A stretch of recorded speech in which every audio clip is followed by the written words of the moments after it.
So Google just announced its biggest AI launch to date with the release of Gemini, its new AI model, which is a competitor to OpenAI's GPT-4. This launch came with tons of buzz and some controversy. So first, let's talk about the buzz. The buzz is around the fact that Google claims Gemini outperforms GPT-4 on 30 out of 32 standard measures of performance. If true, that makes Gemini one of, if not the most powerful, kind of readily available commercial model out there. Now, Gemini is also multimodal, so it can use different types of inputs like text, images, audio to produce outputs. Now, there was a widely shared demo video, which we're going to unpack a little more in a second, where Google showed off what appeared to be some really stunning capabilities. These included Gemini's ability to identify images, solve puzzles, and do things like perform tasks of logical and spatial reasoning, and do it all in real time via a user having a voice conversation with Gemini.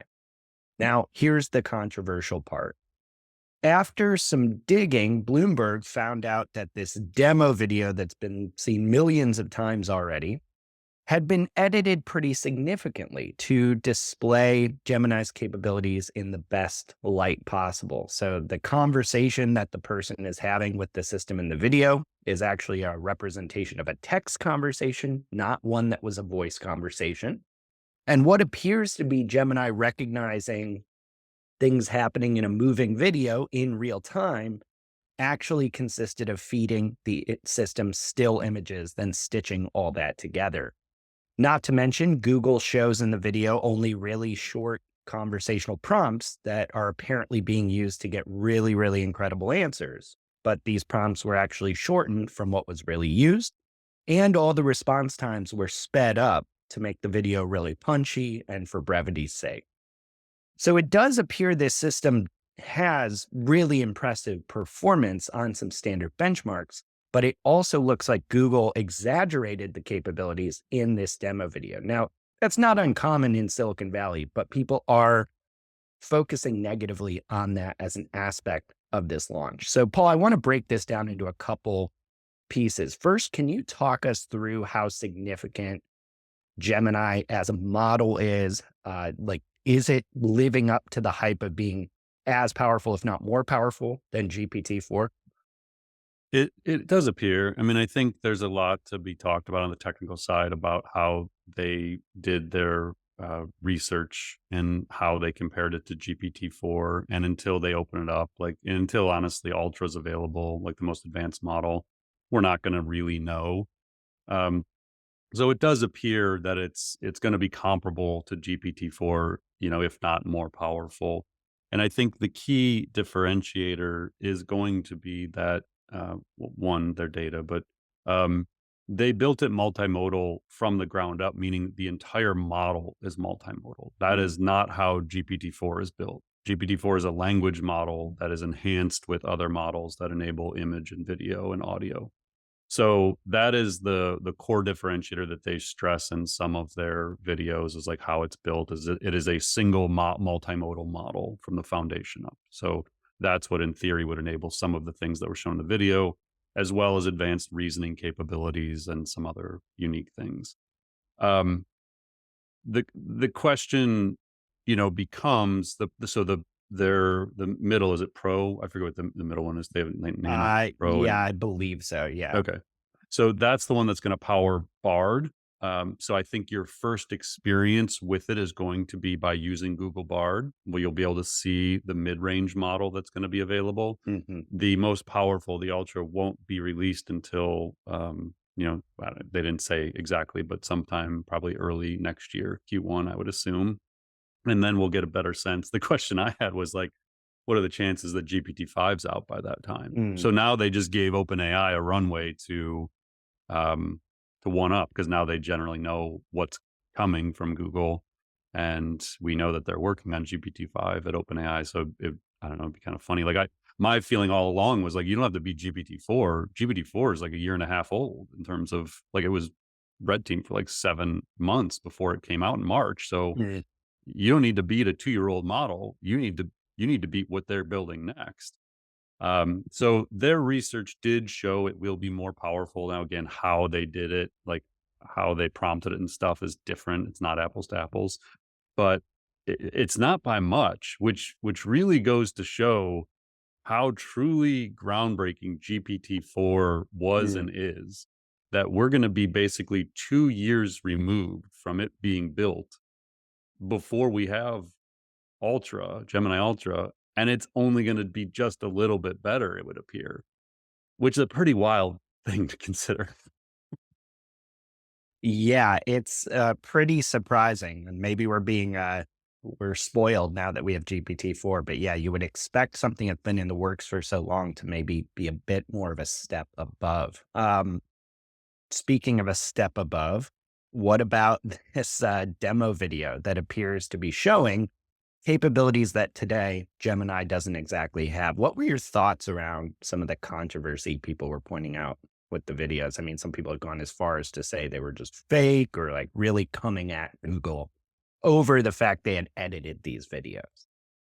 Yeah, I mean, to me, honestly, I just didn't really get all the kind of reaction, the crazy reaction to it. Um, so when I watched the videos, my first reaction was they were just demonstrations that there I did not assume they were all filmed in one take, nor did I assume that those capabilities were available now, because if they were, they would launch Ultra today.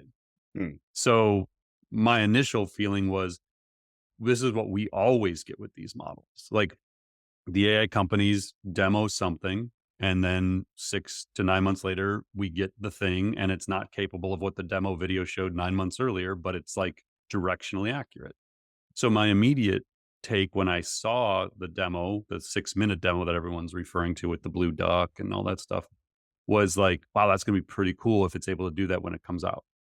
I did not assume it could do it today, but mm, so I was kind of actually more taken aback that people actually thought it was real.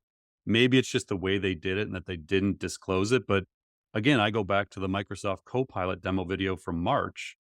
They don't disclose anything that it's not real and like that it can't do all these things that it's showing. Um, and yet, we didn't get Copilot truly until November of this year. So, mm. March to November is 8 months by my quick math, and it still doesn't do everything it showed in that demo video in March.